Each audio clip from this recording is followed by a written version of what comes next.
He likes to shoot fast. I think a lot of that is because he is an action director and most of his pictures are action, and he feels by moving quickly on the set, by moving the setups and not staying 7, 8, 9 takes on the same thing, but breaking the angle, changing a lens, moving the action just a little bit, helps everybody keep moving a little faster, and that again translates onto celluloid. Go back. As you're going down the floor, let another one off into the floor. Come on, Mark. Hey, Mark. A big action piece is composed of 100 small details. Just gone down there. Get him. Action.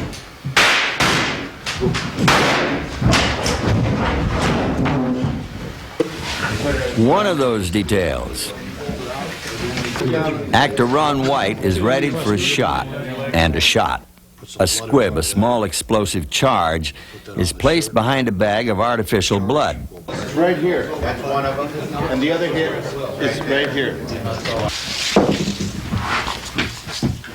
Taped to his body, it will be fired electronically, as it is in this test.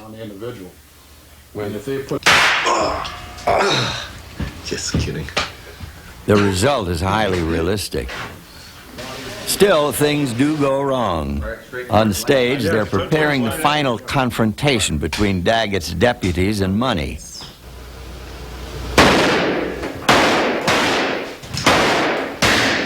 But the blank cartridges fail. It's always rebellious, inanimate objects that put the director in a bad temper.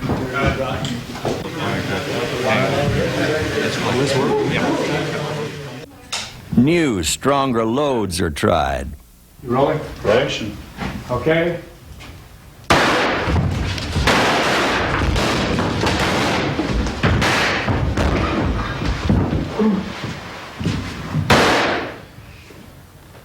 Amidst carnage, peace is restored. Take that.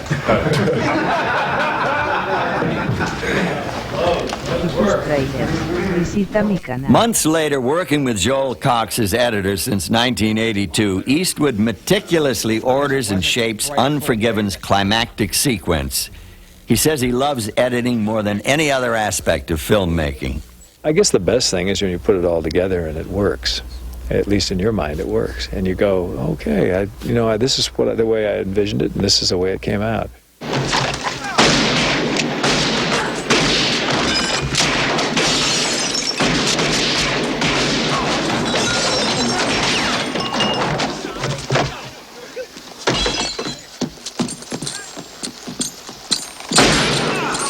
I believe you.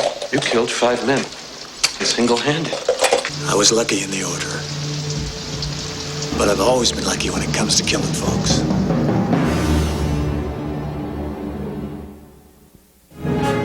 Unforgiven's imagery echoes that of the classic westerns, but the conflicts it explores and Will Money Lives resonate to darker, more modern themes.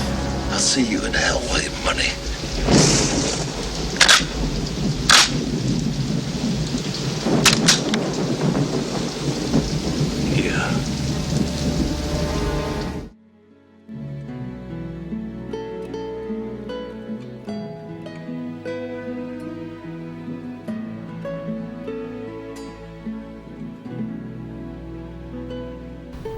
The script for the William Money killings floated around Hollywood for about 20 years before Clint Eastwood and Warner Brothers decided to bring it to life as Unforgiven.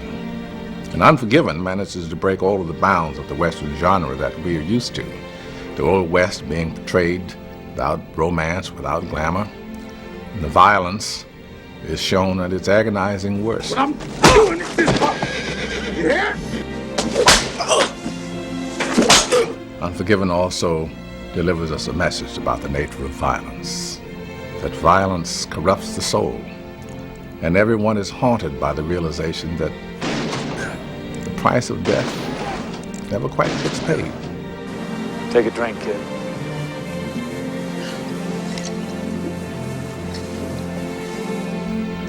Join me now as we uncover what made Unforgiven one of the most compelling westerns ever made.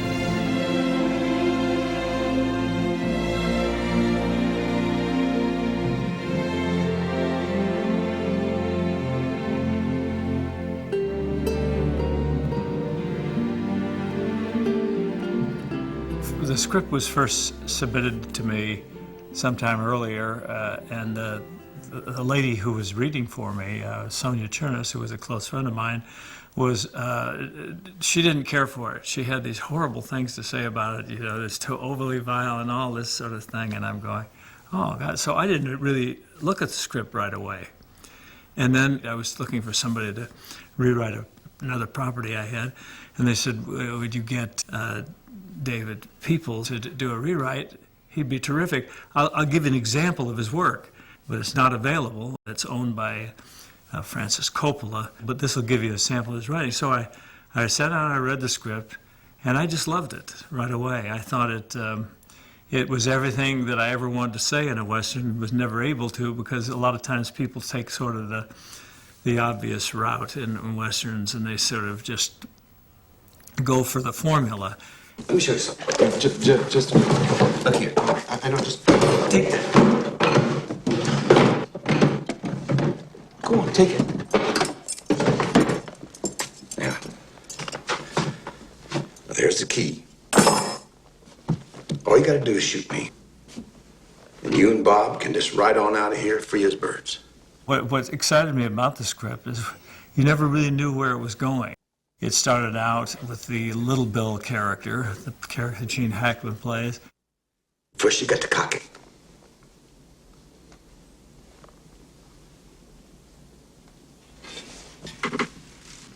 Go on, cock it.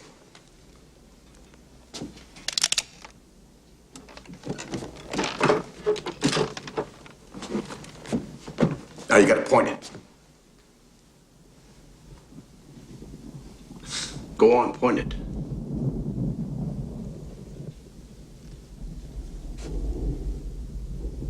Now all you gotta do is pull the trigger, mister. Hot, ain't it? That leads you into thinking that that's going to be the protagonist of the film, because it goes on and he's the law enforcement guy and he's a respectable guy living in this town and has a certain radical ideas about law enforcement, but they seem like it's going to be interesting. What if I gave it to him? Give it to him. Tus tráilers, visita mi canal.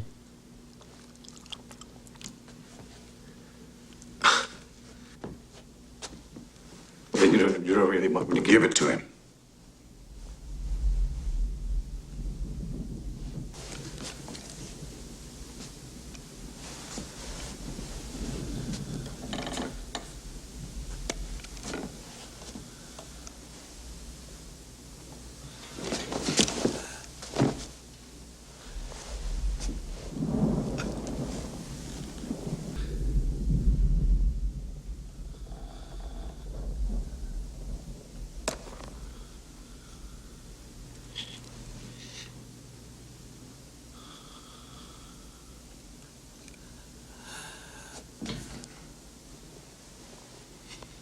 I guess he don't want it, Mr. Beauchamp.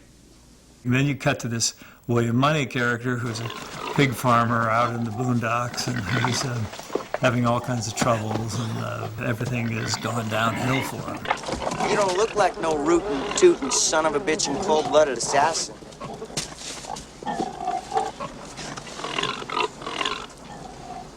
Say what? My guess is you're calling yourself Mr. William Money. You have me confused with someone else, mister. He sees this opportunity to make a bounty, make some money to support his family. I'm heading up north, in through Nebraska up to Wyoming. Gonna kill a couple of no-good cowboys. For what? For cutting up a lady. They cut up her face, cut her eyes out, they cut her ears off. Hell, they even cut her teeth. Jesus. $1,000 reward, Will. $500 apiece. He needs this $1,000 bounty. It's important. It's important to him. You're not armed, are you, Bob? Well, not really. No. Well, a peacemaker, but that wouldn't worry you, would it? I mean, if you don't see it, or most particularly if you don't hear it. I'm afraid so, Bob. I don't like firearms around. One of the first things that Clint said to me when we started talking seriously about doing the film was there was a police chief at the time in Los Angeles named Daryl Gates, and he said that he would like me to pattern my character after him. You been talking about the Queen again? On Independence Day? I didn't know Daryl Gates, and I didn't really know what he was about. I kind of looked into it a little bit and found out that he was a man who felt very strongly about law and order.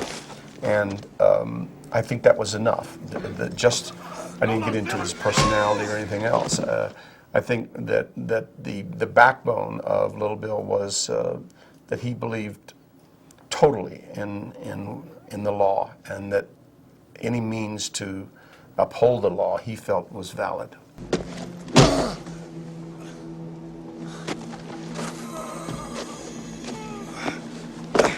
I wasn't going to have anybody die in anything I wrote, because I always thought in the movies it was so phony. Nobody ever, people shot 6 people and then had breakfast and talked with everybody like it was a normal day.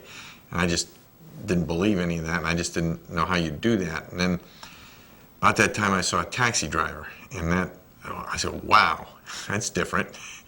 And that sort of changed my perspective in ways and what was possible in a Hollywood movie. And somewhere right around the same time I read a wonderful novel by Glendon Swarthout called The Shootist, which is just a terrific book, and was very dark and not unlike Unforgiven. And that book really got to me, and that and something Travis Bickle said in Taxi Driver. He said, I want to be a man like other men. Something, I'm paraphrasing it, but it was just the pain of this guy who wasn't like other people and wanted to be. That was sort of the key to William Money for me. Ned, you remember that drover I shot through the mouth and his teeth came out the back of his head? I think about him now and again. He didn't do anything to deserve to get shot. At least nothing I could remember when I sobered up.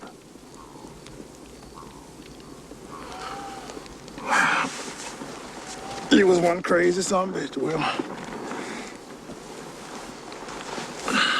Yeah, no one liked me, and the boys all thought I was gonna shoot him out of pure meanness. Well, like I said, you ain't like that no more. That's right. I'm just a fella now. I ain't no different than anyone else. No more. There's certainly no intention on my part to write an anti-violence picture. On the other hand, I think violence is horrifying, and I think the reason people think this is an anti-violent picture is that so many other pictures are, at least intellectually, pro-violence. In other words, they suggest if the good guy just beats up the bad guy, this will make everything better. And I don't think life's like that. I don't think it's ever as simple as that. I think it's really hard to figure out who the good guy is and who the bad guy is to begin with.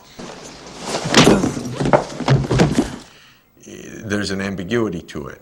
From each person's perspective, the other guy might be the bad guy. So it's not so much anti-violence as recognizing that violence is frightening.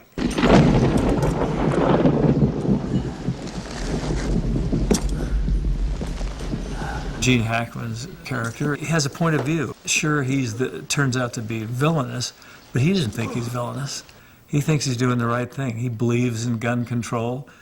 He believes in the old adage, if there's a gun around, I want to control it. But so he believes in a very tight rein on the city. Let the man out, W.W. Desiring to leave the hospitality of Big Whiskey behind him. I'm sure that wasn't an accident that had all those elements in it, that anti-violence and that women's rights. It was a wonderful overview of what things could have been if there were more people around like Clint's character. You know, people who are willing to stand up for what they consider was the right thing.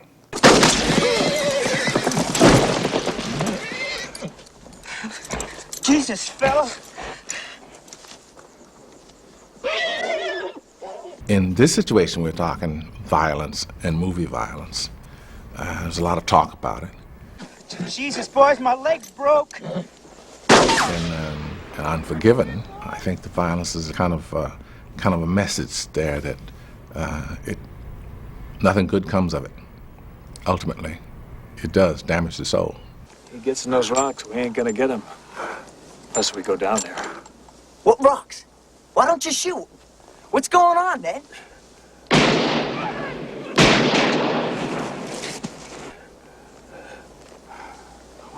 hide forever, you back-shooting bastard! Well, I think, in my estimation, what had happened to Ned was that he actually had made the change. He'd become a farmer. Afterwards, thinking about actually who Ned Logan must have been, I think he was probably more or less money's backwatcher than anything else, because money was the killer.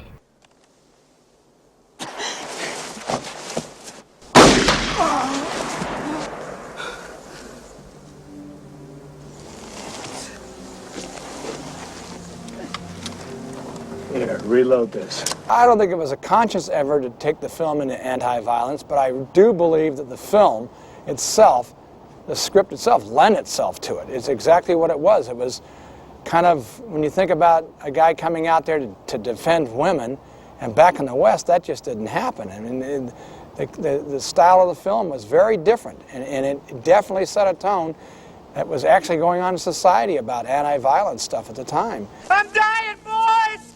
The violence there just happens to have an impact because it affects the people. You think he's gonna die? You think we killed him? It affects the character of William Money, and it affects the character of Ned and the Schofield kid. Yeah. We killed him, I guess. He's all enamored with the glamour of violent acts and gunplay, and William Money is tired, and Ned are tired of it. But Money feels that he must proceed. He must go ahead and put the guy out of his misery. It's sort of like an animal that's wounded or something. Well, there are good and bad things in everybody, and I suppose the proof of who a character is what that balance is between what the man does and what the man says, and the ultimate results of those things. Now that is you there, Mom, on the cover. The Duck of Death. It's the Duke. Duke of Death. He's very brutal with English Bob, Richard Harris's character, but at the same token, he's very humorous after that. Called the Duck of Death, and starts making fun of him. You must apologize. But Two Gun Corcoran would have none of it. And cursing, he reached for his pistols and would have killed him. But the duck was faster. And hot lead blazed from the smoking Visita mi canal. He's got sort of a way about him where he's got a certain streak where he uses his sense of humor in a sadistic way. Well, Mr. Beauchamp, from what I read this here book, the writing's not that much different than the picture. Well, I can assure you, Mr. Daggett, that the events that are described in there are taken from the account of eyewitnesses, sir. Eyewitnesses? Yes, sir. You mean like the duck himself, I guess? The Duke. Duck, I says. You're invited into this movie to see it from William Money's point of view. And from William Money's point of view, what he's doing is what he needs to do emotionally and so on and so forth. And so in that sense, it's like any Hollywood picture. You're invited to cheer for the guy whose side you're on. On the other hand, I was sympathetic to Little Bill. He hadn't done anything really wrong, I didn't think.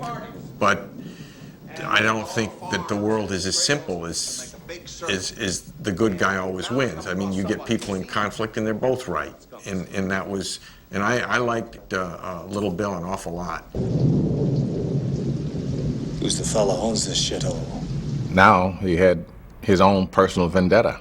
He had his own reasons beyond just trying to improve his life, his situation. Now they've gotten rid of his best friend, the only person he's ever actually been able to count on.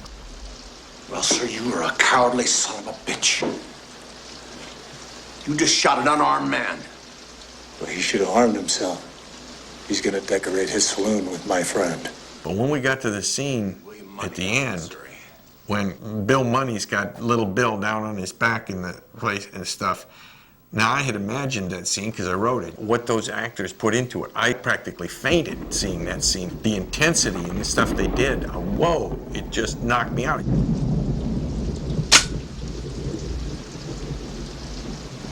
Misfire. Kill us.